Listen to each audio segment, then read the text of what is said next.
CP ग्राम में आप अपनी कोई भी किस्म की परेशानी, कोई भी ग्रीवेंस आपका है, उसको आप डाल सकते हैं, जो कि रेजिमेंटल सेंटर और एडजुटेंट जनरल ब्रांच के लेवल के ऊपर लगातार मॉनिटर होगा और आपकी समस्या का समाधान किया जाएगा।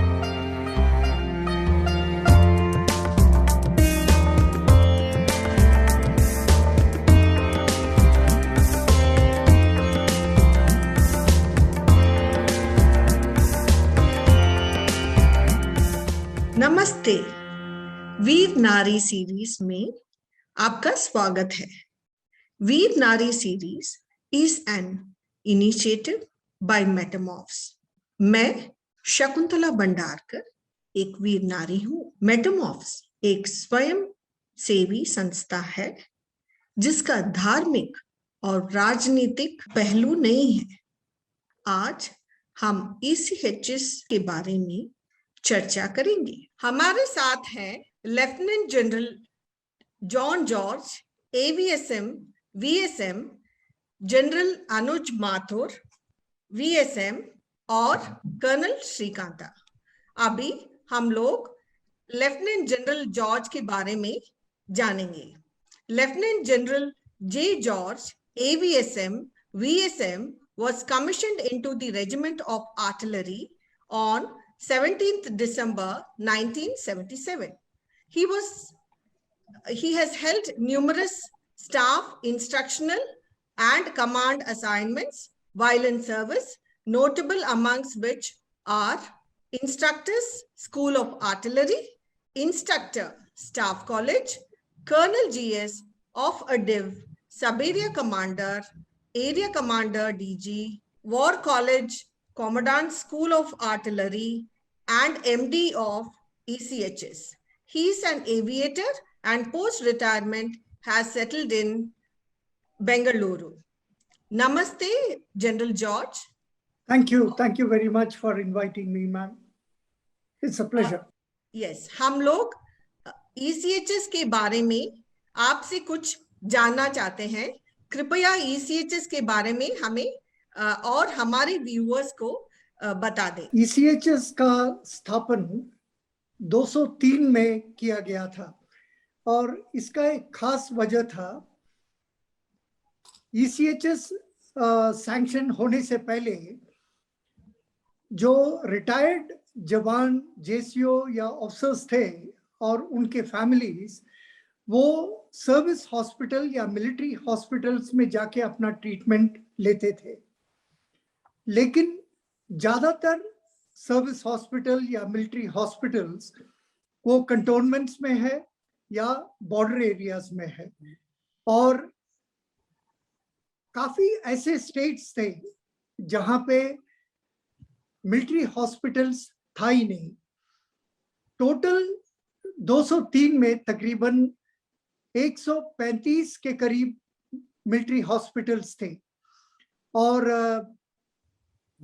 प्रॉब्लम ये था कि जो आदमी बुजुर्ग है, जैसे एज बढ़ता जाता है, जेरियाटिक डिजीजेस बढ़ता है और जेरियाटिक डिजीजेस के लिए उसका ट्रीटमेंट के लिए जो स्पेशलिस्ट चाहिए वो ज़्यादातर कमांड हॉस्पिटल्स में ही पाए जाते हैं। और जब भी जवान JCO या ऑफिसर्स और उनके फैमिलीज ट्रीटमेंट के लिए जाते थे, उनको कमांड हॉस्पिटल या बेस हॉस्पिटल जाके अपना ट्रीटमेंट लेना पड़ता था और ट्रीटमेंट तभी मिलता था जब सर्विस हॉस्पिटल में स्पेयर कैपेसिटी होता था। प्रॉब्लम्स के वजह से 203 में गवर्नमेंट ने ये डिसाइड किया कि ex serviceman contributory health scheme का सैंक्शन किया जाए और इसका स्ट्रक्चर भी उन्होंने ऐसा किया ताकि जो जवान जहां सेटल्ड है वहां पे कोई ऐसा हॉस्पिटल मिले उसको जहां पे जाके वो ट्रीटमेंट ले सके। इसका स्थापन जब हुआ 2 फेज में हुआ था। 203 में 13 रीजनल सेंटर्स 227 पॉलीक्लिनिक और सेंट्रल लॉग ECHS का स्थापन किया था। और जब उन्होंने देखा कि ये पॉलीक्लिनिक्स काफी नहीं है, 210 के आसपास इसको बढ़ाकर 15 और रीजनल सेंटर्स, 199 और पॉलीक्लिनिक्स इसमें शामिल किया गया। तो ये बैकग्राउंड ECHS सैंक्शन करने का वजह और इसको स्ट्रक्चर जिस हिसाब से किया गया, ये ऐसे किया गया ताकि जवान कम से कम ट्रैवल करके हॉस्पिटल में जाके अपना ट्रीटमेंट ले सके। और सर्विस हॉस्पिटल और एम्पैनल्ड हॉस्पिटल दोनों को शामिल करके जवान, JCO ऑफिसर, उनके डिपेंडेंट्स जो भी ECHS के बेनिफिशियरी हैं उनको ट्रीटमेंट मिलता है। तो आज के तारीख में तकरीबन 45 लाख ऐसे बेनिफिशियरीज हैं जो ECHS के हकदार हैं और ECHS के द्वारा ट्रीटमेंट पाते हैं। वो बहुत बड़ा सर्विस कर रहे हैं ECHS, और हमें इतना खुश हो रहा है कि इतने सारे पॉलीक्लिनिक्स हैं और इतने सारे उसके बेनिफिशियरीज है करके। फिर भी हमको बहुत सारे जो एक्स सर्विसमैन है और वीर नारीज है, ये ECHS कार्ड जो उनको दिया जाता है उसके बारे में काफी कुछ डाउट्स है उनके मन में। तो हमारे साथ हैं कर्नल श्रीकांता जो ECHS में वॉलंटरी सर्विस करते हैं। So we have with us Colonel Shrikanta. He was commissioned in 1971 in the 5th Battalion of the Madras Regiment, commanded the same unit from July 1992 to July 1995. He is the president of the Tea Seva for Karnataka and also the member of Oversight Committee of ECHS Central Organization, Ministry of Defense. He also voluntarily helps veterans and families on pension and ECHS matter. So, colonel Srikanta, जब भी मैं बात करती हूँ आपसे, आप रोज कोई ना कोई वीर नारी या एक्स सर्विसमैन के बारे में आप बोलते हैं और उनका क्या तकलीफें हैं, उनके क्या कैसे आपने सॉल्व किया उसके बारे में हमें बोलते रहते हैं। तो हमने सोचा कि अगर आप हमें और हमारे व्यूअर्स को क्लियरली बता दें कि ये ECHS क्या पॉलिसी है, क्या प्रोसीजर्स है संक्षिप्त में, इससे हमको भी फायदा होएगा और जो देख रहे हैं और खास करके जो सिविलियंस है, जो बड़े बुजुर्गों की एक्स सर्विसमैन की ख्याल रखते हैं, उनको भी इसके बारे में जानने का मौका मिलेगा और उनको भी इस वीडियो से फायदा होएगा। तो इसीलिए कृपया आप ECHS पॉलिसी कार्ड के जो पॉलिसीज और प्रोसीजर्स है उनके बारे में हमें बता दें। Madam, thank you very much for calling me. जो दर्शक इसको वीडियो को देखेंगे उसमें काफी पुराने मेंबर्स भी होंगे ECHS का, जिसको काफी जानकारी होगा, लेकिन उसमें नए वेटरन्स भी होंगे, एक्स सर्विसमैन होंगे और फैमिली पेंशनर होंगे और बिल्कुल टोटली अभी ज्वाइन किया हुआ ECHS मेंबर होंगे जिसको खास जानकारी नहीं होगा ECHS के बारे में। तो चलते हैं इसके बारे में संक्षेप में, टाइम कमी की वजह से संक्षेप में बताऊंगा। ये ECHS किसको एंटाइटलमेंट है वो बताऊंगा। जो भी वेटरन है, एक्स सर्विसमैन है, जिसको पेंशन मिल रहा है उसको ऑथराइज है, उसका बेटा जो है और बेटी और ब्रदर जो है, भाई बहन, जिसका एज 25 ईयर से कम होना चाहिए बेटा के लिए, और बेटी के लिए कोई एज लिमिट नहीं है, लेकिन इसका किसी को इनकम 9,000 से ज्यादा नहीं होना चाहिए, एम्प्लॉयड नहीं होना चाहिए। और पेरेंट्स भी है जो डिपेंडेंट पेरेंट्स है जिसका इनकम भी 9,000 से कम होना चाहिए, लेकिन इनका पूरा डिपेंडेंसी पब्लिश होना चाहिए रिकॉर्ड में, ESM का रिकॉर्ड में। और इसके अलावा जो डाइवर्स डॉटर है, सिस्टर है, अबंडेंट डॉटर है, जो पति ने वाइफ को छोड़ दिया, वो आपका बेटी है, या विडोड डॉटर और विडोड सिस्टर के लिए भी ऑथराइज है। बेटे के लिए 25 इयर्स ऑफ सर्विस है, और जब तक उसका नौकरी नहीं लग जाता है। अगर बेटा या बेटी जो भी है, इरेस्पेक्टिव एज के अलावा अगर डिसेबिलिटी है, 40% से ऊपर डिसेबिलिटी है, उसके लिए एज का कोई क्राइटेरिया नहीं है। अगर इनकम 9,000 से कम है तो उसको भी एलिजिबल है।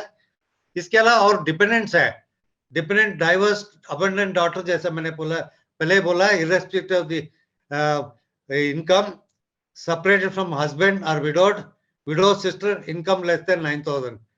Other dependents, minor brothers, वही एज है, 25 ईयर से कम होना चाहिए, इनकम नहीं होना चाहिए।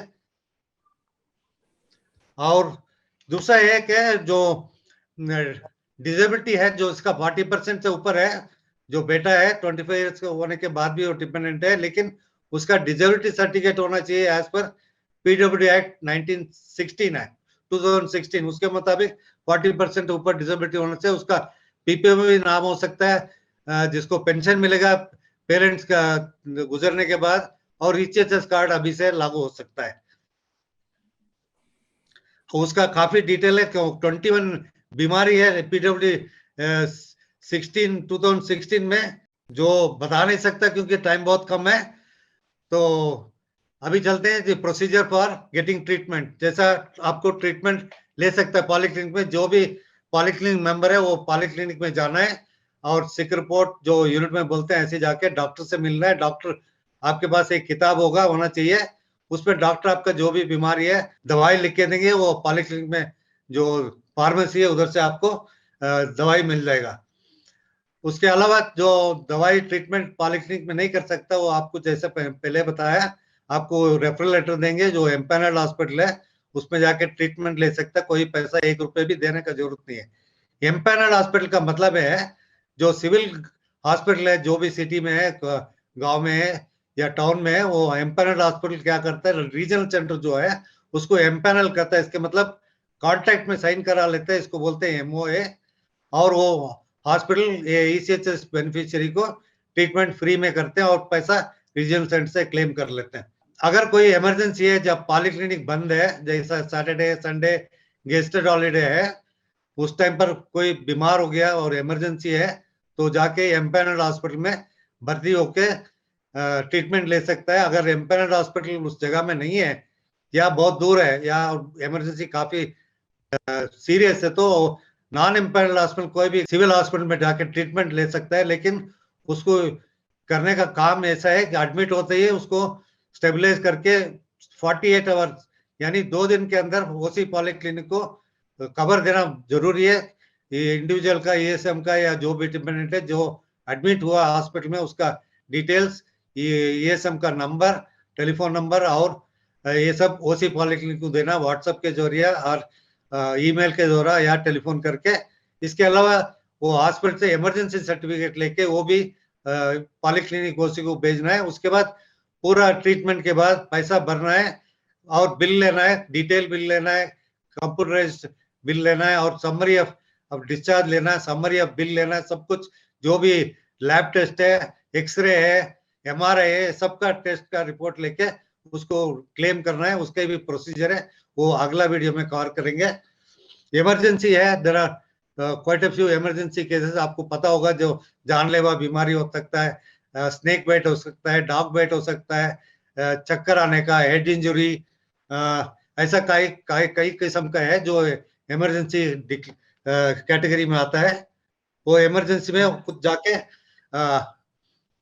ट्रीटमेंट ले सकता है और रिइंबर्समेंट क्लेम कर सकता है। इसके अलावा जो नॉर्मल बीमारी है, जैसा मैंने बोला है, ट्रीटमेंट के लिए रेफरल लेटर मिलता है, आप जाके ट्रीटमेंट ले सकता है। ये ऐसे कुछ बीमारी है जो ECHS में एलोपैथी का ट्रीटमेंट होता है, ऐसे कुछ बीमारी है जो एलोपैथी में ट्रीटमेंट नहीं हो सकता है। तो ECHS ने ये भी इंट्रोड्यूस किया है कि आयुष, यहाँ मतलब आयुर्वेदा, योगा, यूनानी, होम्योपैथी, सिद्धा, ये 5 किस्म का ट्रीटमेंट है इसको ये ट्रीटमेंट लेने के लिए आपको एक एप्लीकेशन देना पड़ेगा पॉलीक्लिनिक में, ओसी पॉलीक्लिनिक को, वो आपको रेफरल लेटर दे देंगे, आपको परमिशन दे देंगे, आप जाके जो भी गवर्नमेंट हॉस्पिटल है, आयुर्वेदा का, योगा, यूनानी, सिद्धा, होम्योपैथी का, उधर जाके ट्रीटमेंट ले सकता है और उसका पैसा भर देना। उसके बाद रीएम्बर्समेंट जो है उसको क्लेम पुटअप करने से रीएम्बर्समेंट हो जाता है। आपका ये ट्रीटमेंट खत्म होने के बाद दोबारा आपको ईसीएचएस में दवाई लेना है तो आपको एप्लीकेशन देना पड़ेगा, आप वापस इसका ईसीएचएस का ट्रीटमेंट शुरू कर सकता है। लेकिन दोनों ट्रीटमेंट एक साथ नहीं हो सकता है। और एक है जो नया शुरू किया अभी 3 साल पहले, ऑथराइज लोकल केमिस्ट करके। ऑथराइज लोकल केमिस्ट मतलब कभी दवाई जो पॉलीक्लिनिक में है वो जो मिलता नहीं है, उसमें आपको एनए सर्टिफिकेट देंगे या एएलसी ऑथराइज लोकल केमिस्ट, उससे द्वारा आपको दवाई अगला दिन मिलना चाहिए। और दूसरा एनए सर्टिफिकेट देने से आप जाके खरीद सकता है और उसका रीइंबर्समेंट क्लेम पुटअप कर सकता है। इसके अलावा जो पिछला मार्च अप्रैल से कोविड के दौरान ईसीएचएस ने सैंक्शन दिया, आपको ईसीएचएस जाने का जरूरत नहीं है, जो जा सकता है वो जा सकता है कलेक्ट करने के लिए, नहीं तो वो जाके आप सिविल फार्मेसी से बाहर पैसा देके दवाई खरीद सकता है और इसको रीइंबर्समेंट क्लेम पुटअप कर सकता है और पैसा आपको मिल जाएगा। ये कर्नल श्रीकांत था, ये किसको देंगे ये reimbursement claim? Okay, reimbursement claim ऐसा है जो 2-3 किस्म का है। एक तो पहले आपने सिविल हॉस्पिटल में ट्रीटमेंट लिया, उसका एक तरीका है, और हर महीना मेडिसिन लेते हो आप पॉलीक्लिनिक से, उसके बजाय आपको सिविल में क्लेम करते हो, सिविल में खरीदने के बाद उसको पुटअप करते हो क्लेम, उसके लिए सबमिट करना है आपको पॉलीक्लिनिक में। उसका कागज वगैरह डॉक्यूमेंटेशन और कंटीजेंट बिल है, उसका एक तरीका है, उसको सबमिट करना है। ये सिटी मेडिसिन का ये जगह पर जो आप मेडिसिन खरीद रहे हो वो 3-4 महीने के बाद भी पुटअप कर सकता है। लेकिन जो हॉस्पिटल का एडमिशन, प्राइवेट हॉस्पिटल में जो ट्रीटमेंट आपने लिया है, उसके लिए टाइम लिमिट है 30 डेज के अंदर आपको क्लेम, डिस्चार्ज होने के बाद 30 डेज के अंदर क्लेम पुटअप करना पॉलीक्लिनिक को। लेकिन कोविड के टाइम पर इसको 30 डेज को एक्सटेंड किया, 90 डेज के अंदर देना है करके। लेकिन आदमी 90 डेज तक रुकना नहीं चाहिए, क्योंकि काफी चीजें भूल जाते हैं और ऑब्जर्वेशन से आपको जो डॉक्यूमेंट नहीं है वो दोबारा हॉस्पिटल में लेना मुश्किल हो जाता है। इसलिए आपको जितना डिस्चार्ज होने के बाद जितना जल्दी आपको क्लेम पेपर रेडी करके पॉलीक्लिनिक में देने से उतना बेहतर है। ये ईसीएचएस के लिए कोई वेबसाइट है अगर हमको और डिटेल्स या फॉर्म्स, फॉर्मेट्स वगैरह चाहिए तो है? क्रोम में जाके सिर्फ ECHS टाइप करने से echs.gov.in ये वेबसाइट आ जाएगा, और इस वेबसाइट में जाके आपको ड्रॉप डाउन मेनू मिल जाता है। आप ECHS का सारा डिटेल्स उसमें से ले सकते हैं। एक चीज मैं बताना चाहता हूँ, जो कल श्रीकांता ने बताया वो काफी डिटेल में बताया। 2-3 चीजों का ध्यान अगर रखें इसमें से तो ज्यादातर प्रॉब्लम्स सॉर्ट आउट हो जाता है। फर्स्ट, जब भी कोई ECHS बेनिफिशियरी बीमार हो जाता है, पॉलीक्लिनिक जाके रिपोर्ट करना चाहिए। अपना ECHS कार्ड लेके अगर पॉलीक्लिनिक जाके रिपोर्ट करें, या तो उसको दवाई मिल जाएगा या उसको एम्पैनल्ड हॉस्पिटल का रेफरल लेटर मिल जाएगा। दूसरा, अगर नजदीक कोई एम्पैनल्ड हॉस्पिटल नहीं है और इमरजेंसी कंडीशन है, जैसे कल श्रीकांता ने बताया, तो कोई भी हॉस्पिटल में एडमिट हो सकता है। एडमिट होने के बाद 48 घंटे में OIC पॉलीक्लिनिक, अपना जो पेरेंट OIC पॉलीक्लिनिक की है या जो नजदीक वाला पॉलीक्लिनिक है, उनको इन्फॉर्म करने की जरूरत है कि हम इस हॉस्पिटल में एडमिट है, इस वजह से एडमिट है और किस तारीख को एडमिट है। और ये खबर अगर आपने पॉलीक्लिनिक को दे दिया तो वो आपको सैंक्शन दे देंगे। उसके बाद आपका ट्रीटमेंट चल सकता है और रीइंबर्समेंट आपको मिल जाएगा। तीसरा, जितना भी गवर्नमेंट हॉस्पिटल्स है वो सारा डीम्ड एम्पैनल्ड है। आप किसी भी गवर्नमेंट हॉस्पिटल में जाके ट्रीटमेंट ले सकते हैं और आपको उसका रीइंबर्समेंट मिल जाएगा CGHS रेट पे। ये 3 चीजों का अगर ECHS बेनिफिशियरीज ध्यान रखें तो उनका ज्यादातर प्रॉब्लम सॉर्ट आउट हो जाएगा। बिल्कुल जनरल जॉर्ज, आपने बहुत अच्छी तरह, और कर्नल श्रीकांता ने भी बहुत डिटेल्ड तरह से हमें समझाया कि ECHS कैसे हम लोग उसका ट्रीटमेंट ले सकते हैं। अभी हमारे साथ हैं major general Anuj Mathur, VSM, an alumnus of the NDA. General Anuj was commissioned in the 10th Battalion of the J&K Rifles.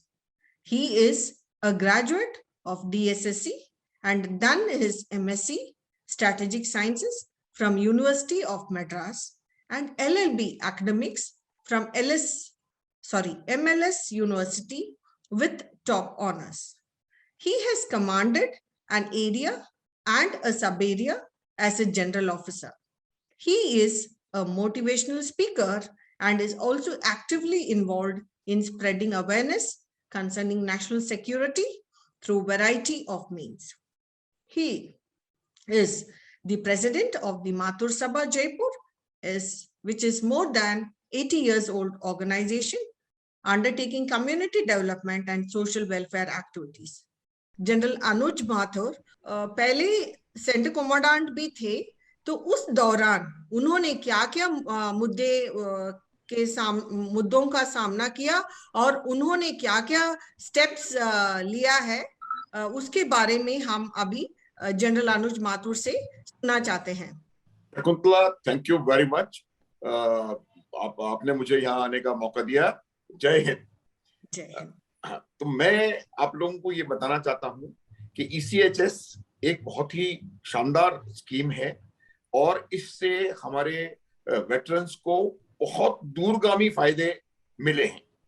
लेकिन समस्या तब आती है जब हम किसी वेटरन को या उसके परिवार को, जो कि जितने भी बेनिफिशियरीज हैं, उनको उससे ECHS से क्या क्या लाभ मिल सकता है उसका ज्ञान ना हो।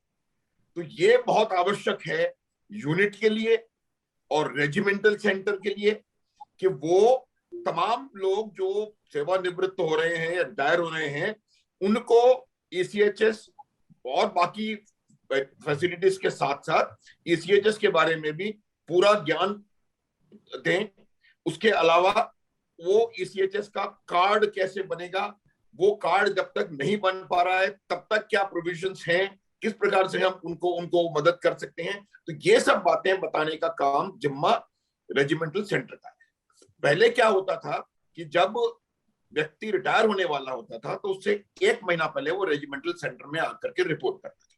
वो जो 1 महीने का समय था, हम उस 1 महीने के समय को उस व्यक्ति को रिटायरमेंट से पहले तमाम बातें बताने में, उसको उसके रिटायरमेंट के लिए तैयार करने में, उसको और उसके परिवार को तमाम बेनिफिट्स जो कि फौज की सर्विस के दौरान उसको मिले हैं उनके बारे में बताने में और थोड़ा सा स्किल डेवलपमेंट करने में इस्तेमाल करते थे।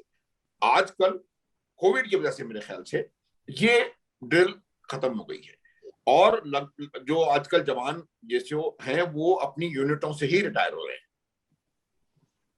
तो अब ये यूनिट कमांडर्स का काम, बात ये है बताने की कि किस प्रकार से वो अपने ECHS कार्ड के लिए अप्लाई करते हैं, क्योंकि पहले कागजों पे अप्लाई हुआ करता था, अब एप्लीकेशन ऑनलाइन है, तमाम चीजें ऑनलाइन हो गई हैं। और जो यूनिट्स ऐसी जगह पर हैं जहां पर कई हैं यूनिट्स जहां पर के ऑनलाइन की फैसिलिटी नहीं है, तो वहां पर यूनिट का काम है कि जहां उनका रियर है या जहां से भी वो उसको कर सकते हैं, उस जगह से तमाम रिटायरमेंट चीजों के लिए ऑनलाइन अप्लाई करें, फिर वो उसको मॉनिटर करें।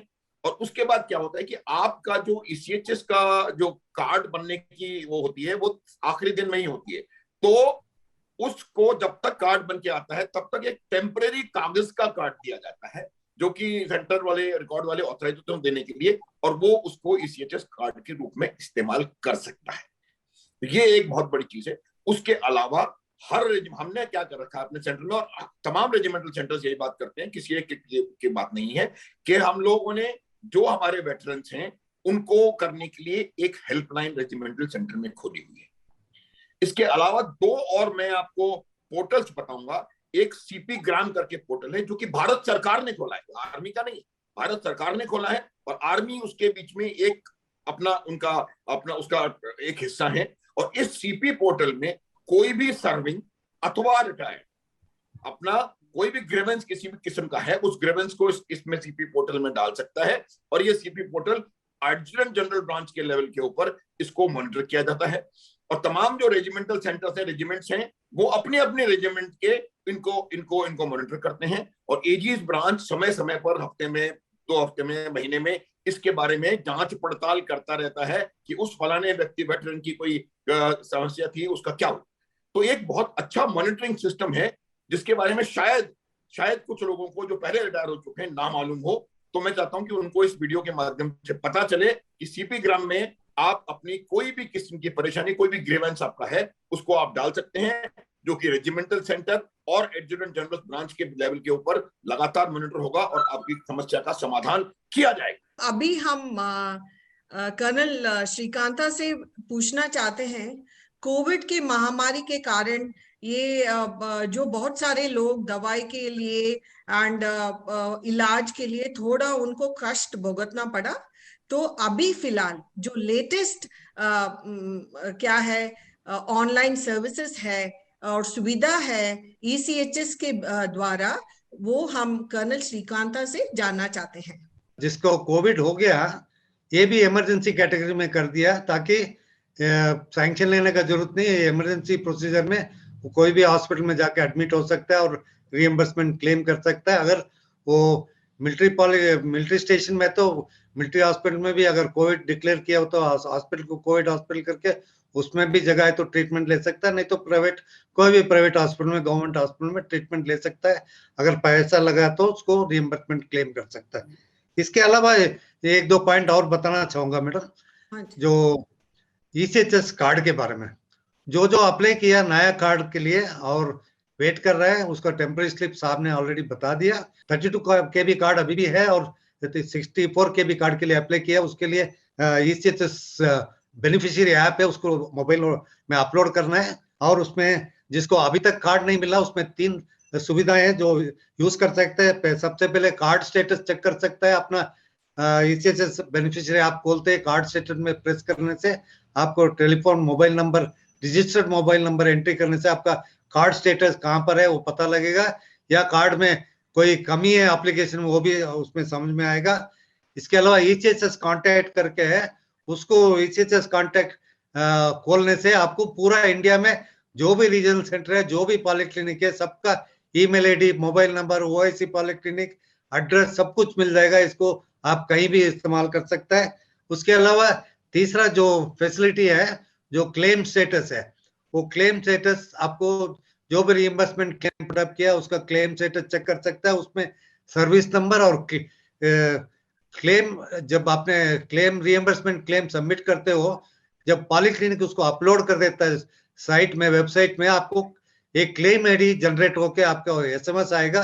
आप क्लेम स्टेटस में ECHS ऐप में सर्विस नंबर और claim status ID, claim ID enter करने से आपका क्लेम का स्टेटस पता लग जाएगा। इसके अलावा जो 64 KB कार्ड जिसको मिल गया है, वो जाके सबसे पहले कार्ड को ECHS पॉलिक्लिनिक में, पेरेंट पॉलिक्लिनिक में जाके रजिस्टर करना है, जहां उन लोगों ने 6 डिजिट का पिन कोड देंगे, उसको आपने नोट करके रखना है।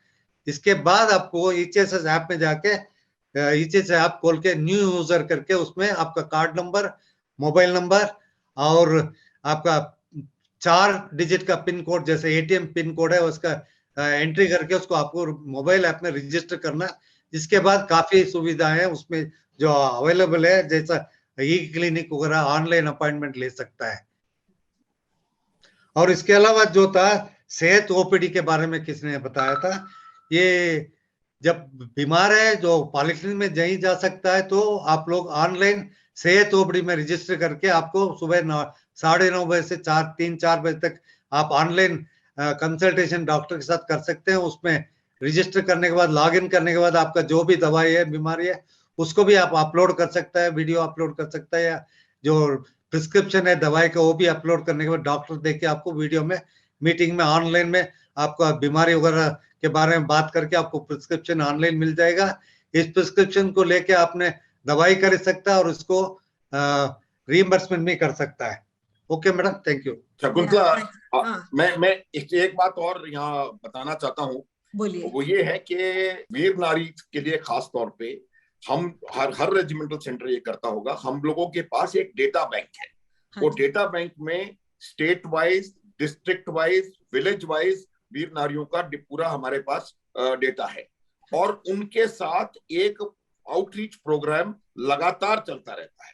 उसके अलावा किसी भी यूनिट से कोई व्यक्ति जब छुट्टी जाता है और उसके गांव में यदि कोई वीर नारी है हमारी रेजिमेंट की, तो उसको वो एक फॉर्म लेके जाता है साथ में, और उस फॉर्म में सिर्फ हाँ ना में जवाब देने के लिए हमने फैसिलिटी बनाई हुई है कि वो वहां जाके उस वीर नारी को वो फॉर्म दे देता है और वो अपना हाँ नाम बताती है, पेंशन मिल रही है या नहीं मिल रही है, ये है वो है, तमाम चीजें, ताकि और उसमें ट्रीटमेंट हो पा रहा है या नहीं हो रहा है, दवाइयां मिल पा रही है या नहीं मिल पा रही है, वो सब चीजें उसके अंदर बनाई गई हैं ताकि ये भी लोगों को मालूम होना चाहिए। सबसे बड़ी जो समस्या आती है ECHS में, अक्सर मैंने देखा है, वो ये है कि दवाइयां या तो कम मिल रही हैं या नहीं मिल रही हैं, या जो दवाई लिखी गई है वो दवाई नहीं होती है, और कोई होता है तो लोगों को ये समझाना काफी कष्टदायक काम हो जाता है कि भाई ये जो दवाई है, ये जो 25 कंपनियां बना रही हैं, तो जिस कंपनी के डॉक्टर ने लिखी है तो दूसरी कंपनी की भी तो आप ले सकते हैं जब तक कि उसका कॉम्बिनेशन सेम। तो ये बातें बताने की भी आवश्यकता है, और ये काम मेरे ख्याल से सुचारू रूप से कई स्थानों पर हो रहा है। तो मेरे को लगा कि मैं ये बात आपसे शेयर कर लूं ताकि लोगों को पता पड़े कि क्या क्या चीजें हैं, संगठन हैं जो कि उनकी मदद कर सकते हैं, और सेंटरों में, यूनिट्स में क्या क्या काम हो रहा है। तो हमें बहुत अच्छी जानकारी अपना ex serviceman contributory health scheme के बारे में हमें पता चला कि कौन कौन डिपेंडेंट है ECHS कार्ड के लिए, कैसे हम लोग एम्पैनल्ड हॉस्पिटल में जाके भर्ती कर सकते हैं, और अभी फिलहाल कोविड महामारी के टाइम पे कैसे हम लोग ऑनलाइन अपॉइंटमेंट ले सकते हैं, इसके बारे में सब हमें जानकारी मिली है। मुझे लग रहा है अभी कोई डाउट या शंका नहीं है हमारे मन में, या मुझे लग रहा है व्यूअर्स को भी काफी अच्छा जानकारी मिली होगी। और मेटामॉर्फ्स के इस चैनल पे अगर आपने सब्सक्राइब नहीं किया है, जरूर सब्सक्राइब करें, और नोटिफिकेशंस के लिए बेल बटन को दबाएं, और अपना कमेंट आइंदा या आगे आपको किस विषय पर आप जानकारी लेना चाहते हैं उसके बारे में भी आपके कमेंट सेक्शन में लिख सकते हैं। अगर आपको ये वीडियो अच्छी लगी तो जरूर लाइक बटन शेयर करें। मैं शकुंतला भंडारकर वीर नारी सीरीज के तरफ से lieutenant general John George AVSM VSM को धन्यवाद देना चाहती हूँ, और जनरल अनुज माथुर VSM उनको भी मैं धन्यवाद देना चाहती हूँ, और सबसे अपना कर्नल श्रीकांता को धन्यवाद, बहुत बहुत धन्यवाद देके आपसे विदा लेती हूँ। जय हिंद, जय भारत।